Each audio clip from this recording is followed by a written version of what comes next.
Hello everyone and welcome back to day 6 of 12 of me trying to decorate a whole Animal Crossing island ready for Christmas. It is official, we are halfway through. Am I anywhere near ready for it to be halfway through? Definitely not, but it is a challenge for a reason and it is definitely challenging me, shall we put it that way. Today is going to be more decorating and maybe even do a Christmas market build, but you'll have to watch and find out. Let's get into it. Isabel started the day by telling me that Savannah was on the island. I definitely do not need rugs and wallpaper, so I will be avoiding her. I then went to the Nook Stop and purchased the customization fence kit and a bunch of DIYs that will come in handy, including the stool and a stone well. I filled my pockets with items from a treasure island, few Christmassy items here and there, but mainly things that I might need for a market. I also found a wooden block bed DIY in a bottle, not sure I will use this one. I headed back to the Nook Stop to invite Aurora for the third and final time. Aurora wanted a terrarium, so I crafted one for her and also one for me. I gifted it to her and she almost looked possessed. I did not realise her eyes were this creepy. I'm definitely reevaluating my opinion of her. I then decided to do some more terraforming to expand the cliffs behind Blanche's house. This took forever, as I wanted it to be a huge area, but I made sure to leave space for an incline or two. I purchased another log staircase. My bells are beginning to disappear fast. Honestly, without those crowns, I really don't think that this challenge would be possible at all. I placed the log staircase down and paid off Lloyd. Then I went back to Aurora and asked her to move in, but realised I had to place a plot down for her. So back to see Tom it is. I decided to place her house at the bottom of the incline I had just placed down, as I thought it would be nice to come down the stairs and see her house there and I could decorate it all cute. Time to go back to Aurora and officially move her in. We have 2 definitely wintry villagers now, the rest are all a little bit questionable. I did a spot of river terraforming to help making getting around the island a little bit easier. Goodbye river. I then did some more work placing down the snow path. I think that this is probably going to end up being my main path throughout the island, but I definitely want to have some structured areas where I can put the dirt path down and overlay it with that frosty path. I think that would look so cute. I decided to put this really nice square rug over in this kind of little corner on the path. I thought they might break up the path just being trees, and we'll definitely get some seating option in here as well.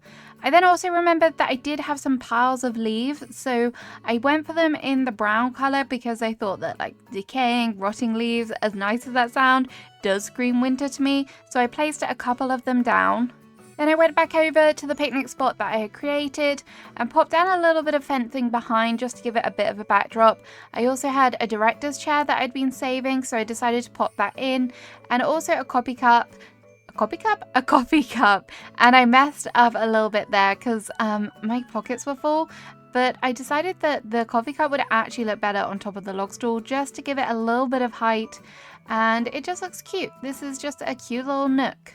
Hopefully it doesn't seem too random. It feels a little bit random, but hopefully it's not too random. I then did a little bit more pathing work. I really wanted to have a nice snaking natural pathway around this little pond.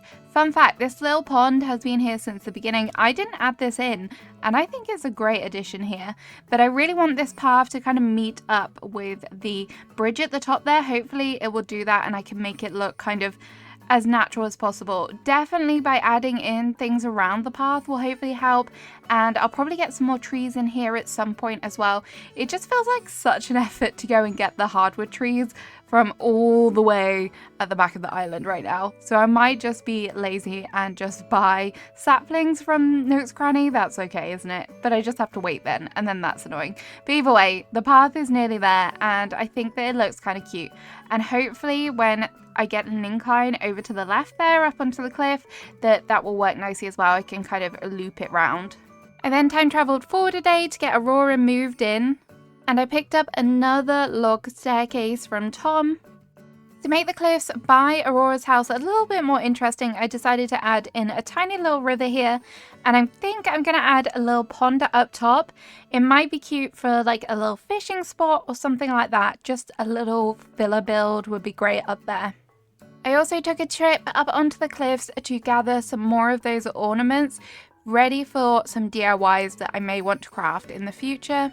With that done, I decided that this little corner behind resident services needed a little bit of love, so I decided to add in another little seating area. This area, I think it's going to have like a little table. It's kind of out of the way, so it's a little bit secretive, which I love. I've put down another bit of snow path just to layer onto the ground, and then I think I'm going to go in with a table. Not this one. That was a sloppy table that I got from the recycling machine, which is nice, or recycling box.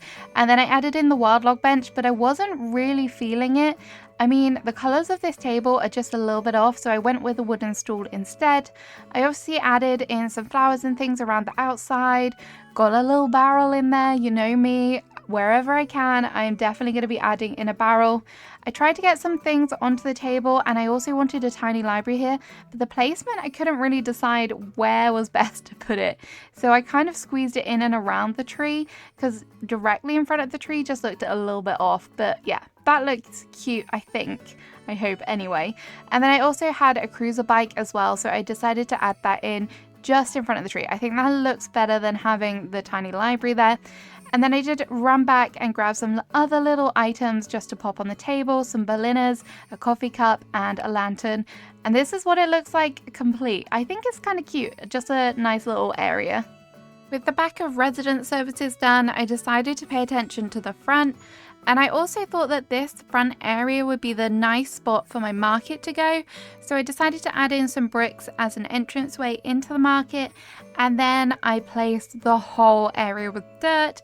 Again, this was another lengthy job. But once I had placed it down, as if by magic, it was done. I'm not going to subject you to watching me just place down dirt everywhere.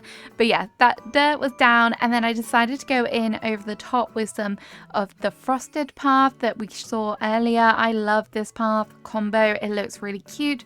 And just having like a little mixture between the dirt popping through and also leaving some space for some custom designs makes it look cute. I left kind of a brick area in the center because that's where I want to be able to put like a nice tree, just make it feel a little bit more Christmassy as opposed to just wintry, which I kind of feel like the island is at the moment.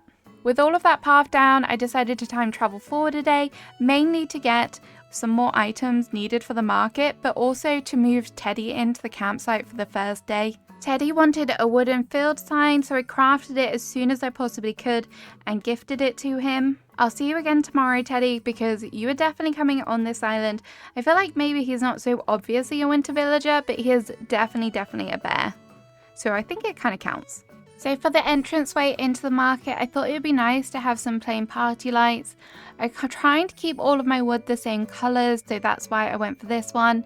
I did make a slight adjustment to the entranceway with the little bricks, just because I thought it might look a little bit better if it was wider, and then you can see the topiary underneath the brick, or the brick underneath the topiary.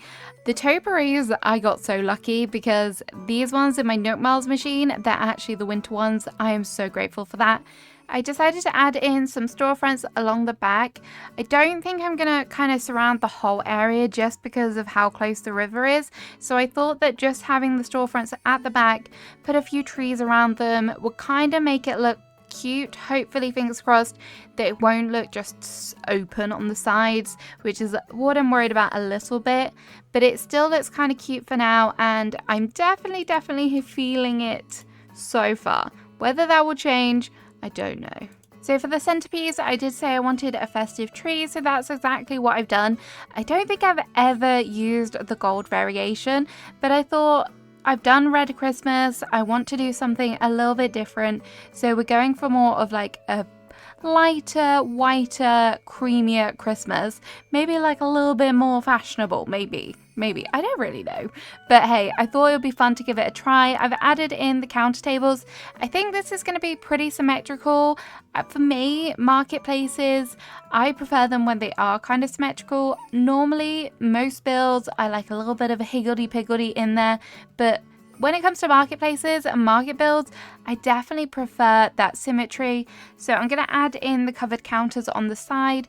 I did have the stall recipe, but I don't know if I'm a big fan of any of the custom designs that I've really got to kind of add in as a stall. So I just decided we're going to go with the covered counters, take a bloom break, and I actually got the hourglass, which I decided to just pop down on this table because it could be like the opening and closing times of the market. I don't know.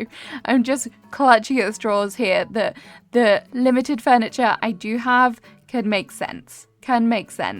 This is what I mean about it being open. So I did try and put the storefronts on, and it didn't look the best, so I don't mind it being open. And also the amount of storefronts that's going to take when I know that I'm going to want my storefronts for other builds is definitely one of the reasons why I'm kind of glad that I just decided to go with the open.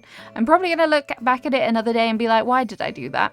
I added in a log bench out front of the big Christmas tree just to give it like a little bit of seating area, and also a little sturdy bag, like a shopping bag. Someone's having a break after doing all of their Christmas shopping. That's what's in my mind right now. I grabbed a few more of the covered counters just to fit in, and then I was like, what else do I put here? So I decided to go for some of the ranch low boards, just because I don't want it to kind of hide the height of the things at the back. So I thought that these were kind of a good alternative to maybe another stool or another covered counter, because they're just that tiny little bit lower. And then it was time to kind of add some more little details in. A barrel, of course, that's very fitting. I thought that the model kits were cute if I could eventually get them on the ground. There you go. And some more kind of toys in this corner. I kind of want the little areas to have a little bit of a theme, so I tried to keep the toys down there, maybe some Christmas decorations up here, just kind of spread them out a little bit. I am thinking about what other kind of builds that I can do on this island, and I'm definitely thinking about doing a bakery, which is why maybe kind of you might thought, oh, I would have expected to see that here. But no, I think I might do that elsewhere, have more of like a decorated Christmas bakery somewhere, like dedicated just to that. We'll see. I did change my mind about this. I thought maybe we could put the topiaries behind, but actually in the end I think I preferred them out front of it. I don't know what I'm going to put in front of this, but it's quite nice to have kind of two entranceways into the market, and also it will look better in photos, just saying. And then just adding in those final touches, a few more smaller items here and there, just to kind of finish it off. I did add some trees in later as well, just around the edges a little bit more, and some plants and foliage, but this is what it looks like now. I think it came out okay. It definitely has a bit of a rustic feel to it. As you can see, Hornsby is enjoying it, so that definitely counts for something, right? I think this is a great place to leave today's video. Thank you so much for watching day 6. And I kind of finally feel like we've actually done a little bit of something. So I'm kind of happy with myself for today's progress. But we'll see what tomorrow has in store. I may totally regret that. Regret saying that is. Oh well. But I'll see you tomorrow for day number 7. Have a great rest of your day. Goodbye.